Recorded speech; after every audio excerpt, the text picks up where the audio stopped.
नमस्कार, मैं हूं अंकुर। आप देख रहे हैं सत्य न्यूज़। एक नजर डालते हैं अब तक की सुर्खियों पर। कर्नाटक में आज नई सरकार का गठन हो गया है। आज कांग्रेस नेता सिद्धरमैया ने मुख्यमंत्री पद की शपथ ले ली है। वहीं कर्नाटक कांग्रेस के प्रदेश अध्यक्ष डीके शिवकुमार ने डिप्टी सीएम पद की शपथ ली है। बता दें, कर्नाटक में जीत के बाद कांग्रेस पार्टी पूरी तरह उत्साहित है। कांग्रेस अध्यक्ष मल्लिकार्जुन खड़गे, सोनिया गांधी, राहुल गांधी, कांग्रेस शासित राज्यों के सीएम और कई विपक्षी नेता इस शपथ ग्रहण समारोह में शामिल हुए हैं। विपक्षी नेताओं की पहुंच पर लोगों का कहना है, क्या कांग्रेस विपक्षी एकता का प्रदर्शन कर रही है। कर्नाटक में सिद्धरमैया ने अपने कैबिनेट में शामिल होने वाले 8 नामों की सूची राज्यपाल को भेज दी। इससे पहले कांग्रेस ने इन नामों की मंजूरी दे दी थी। बता दें, जिन 8 नामों को राज्यपाल के पास भेजा गया है उनमें जी परमेश्वर, KH Muniyappa, KJ George, MB Patil, Satish Jarkiholi, Priyank खड़गे, रामलिंगा रेड्डी और BZ जमीर अहमद खान शामिल हैं। इन नामों को पार्टी की मंजूरी मिल चुकी है। कैबिनेट के लिए नामों के चयन में सामाजिक समीकरणों का पूरा ध्यान रखा गया है। मोदी सरकार की ओर से 2000 रुपए के नोटों को बंद करने के फैसले पर दिल्ली के सीएम अरविंद केजरीवाल और केंद्रीय शिक्षा मंत्री धर्मेंद्र प्रधान ट्विटर पर भिड़ गए हैं। अरविंद केजरीवाल ने सरकार के इस फैसले की आलोचना करते हुए ट्विटर पर लिखा, पहले बोले 2000 का नोट लाने से भ्रष्टाचार बंद होगा, अब बोल रहे हैं 2000 का नोट बंद करने से भ्रष्टाचार खत्म होगा। इसलिए हम कहते हैं पीएम पढ़ा लिखा होना चाहिए। एक अनपढ़ पीएम को कोई कुछ भी बोल जाता है, उसे समझ आता नहीं है, भुगतना जनता को पड़ता है। इसके बाद धर्मेंद्र प्रधान ने रीट्वीट करते हुए लिखा है कि 2000 के नोट अब भी लीगल टेंडर हैं। पढ़ा लिखा मूर्ख मंत्री फिर झूठ बेचने निकल पड़ा है। कबीर जी ने सच ही कहा है, पोथी पढ़ पढ़ पंडित भयानो कोय। शीश महल में रहने वाले कट्टर भ्रष्टाचारियों की बौखलाहट स्वाभाविक है। शराब घोटाले में सरगना ने जितनी मेहनत की है, लगता है उस पर पानी फिर रहा है। वरिष्ठ वकील और कांग्रेस के पूर्व नेता कपिल सिब्बल ने भी 2000 रुपए के नोट बंद करने के सरकार के फैसले पर सवाल उठाए हैं। उन्होंने ट्वीट कर लिखा है, 8 नवंबर 2016 को नोटबंदी का ऐलान करते हुए कहा था कि इतना ज्यादा कैश सर्कुलेशन का सीधा संबंध भ्रष्टाचार से है, लेकिन 2016 में देश में 17.7 लाख करोड़ का कैश सर्कुलेशन है, लेकिन 2022 में कैश सर्कुलेशन बढ़कर 30.18 लाख करोड़ रुपए पर पहुंच गया। तो इसका मतलब भ्रष्टाचार बढ़ा है। क्या कहते हैं आप पीएम जी? 2000 रुपए को नोट बंद करने के मामले में अशोक गहलोत ने भी मोदी सरकार को निशाने पर लिया है। उन्होंने कहा कि आज 2000 रुपए के नोट को बंद करना ही था तो इन्हें लाए ही क्यों थे, केंद्र सरकार जवाब दे। इसके अलावा कांग्रेस अध्यक्ष मल्लिकार्जुन खड़गे ने कहा है कि आपने पहली नोटबंदी से अर्थव्यवस्था को एक गहरा जख्म दिया, जिससे पूरा असंगठित क्षेत्र तबाह हो गया, MSME ठप हो गए और करोड़ों रोजगार गए। और अब 2000 रुपए के नोट वाली दूसरी नोटबंदी, क्या यह गलत निर्णय के ऊपर पर्देदारी है? एक निष्पक्ष जांच से ही कारनामों की सच्चाई सामने आएगी।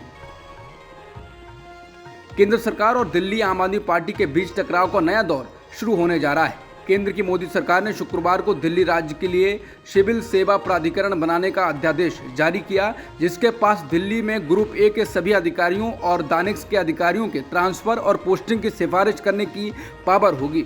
बता दें, राष्ट्रीय राजधानी क्षेत्र दिल्ली सरकार संशोधन अध्यादेश 2023 को सुप्रीम कोर्ट के पिछले सप्ताह के फैसले को रद्द करने के प्रयास के रूप में देखा जा रहा है, जिसने दिल्ली सरकार को सर्विसेज की बागडोर सौंपी थी। अदालत ने तब एक निर्वाचित सरकार के माध्यम से व्यक्त लोकतंत्र में लोगों के जनादेश के महत्व को रेखांकित किया था, लेकिन मोदी सरकार ने अब उसको दरकिनार करते हुए ये फैसला लिया है। केंद्र द्वारा दिल्ली सरकार के खिलाफ अध्यादेश लाए जाने के कुछ घंटों बाद आप नेता आतिशी ने प्रधानमंत्री नरेंद्र मोदी पर निशाना साधा। उन्होंने कहा कि पीएम मोदी दिल्ली के सीएम अरविंद केजरीवाल से डरते हैं। आतिशी ने कहा कि वो जानते हैं कि अगर अरविंद केजरीवाल को 6 महीने के लिए भी सत्ता दी जाती है तो वो चमत्कार कर सकते हैं, जो पूरे देश को लोकतंत्र और ईमानदार राजनीति की ताकत दिखाएगा।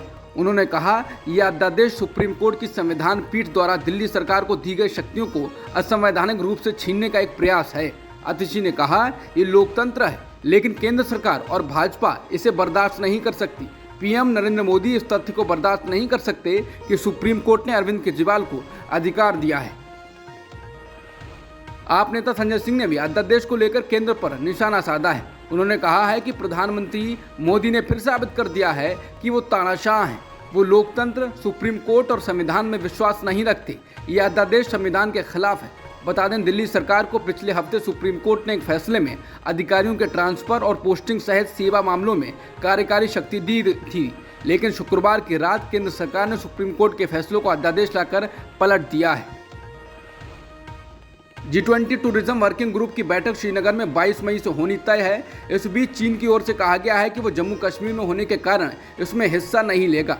शुक्रवार को एक प्रेस कॉन्फ्रेंस में एक पत्रकार ने वांग वेनबिन से सवाल किया कि इस तरह की खबरें हैं कि चीन भारत के कश्मीर में अगले सप्ताह होने वाली G20 टूरिज्म वर्किंग ग्रुप का बहिष्कार करेगा, क्या विदेश मंत्रालय इसकी पुष्टि कर सकता है? इसके जवाब में वांग वेनबिन ने कहा कि चीन विवादित क्षेत्र में G20 की किसी तरह की बैठक का कड़ा विरोध करता है। चीन इस बैठक में हिस्सा नहीं लेगा। चीन द्वारा G20 बैठक में कश्मीर में शामिल नहीं होने को लेकर भारत ने करारा जवाब दिया है। भारत ने कहा कि वो अपने क्षेत्र में बैठकें करने के लिए स्वतंत्र है। साथ ही भारत ने कहा कि चीन के साथ सामान्य संबंधों के लिए उसकी सीमा पर अमन चैन जरूरी है। बता दें 2019 में जम्मू और कश्मीर का विशेष दर्जा समाप्त किए जाने और इसे 2 केंद्र शासित प्रदेशों में विभाजित किए जाने के बाद से ये जम्मू और कश्मीर में पहली बड़ी अंतर्राष्ट्रीय बैठक होने जा रही है। एनसीबी के पूर्व जोनल निदेशक समीर वानखेड़े शनिवार को सीबीआई के सामने एक मामले में पूछताछ के लिए पेश हुए।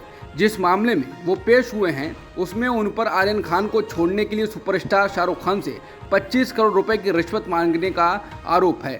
वानखेड़े सुबह करीब 10:15 बजे वांद्रा कुल्ला कॉम्प्लेक्स स्थित सीबीआई के कार्यालय पहुंचे।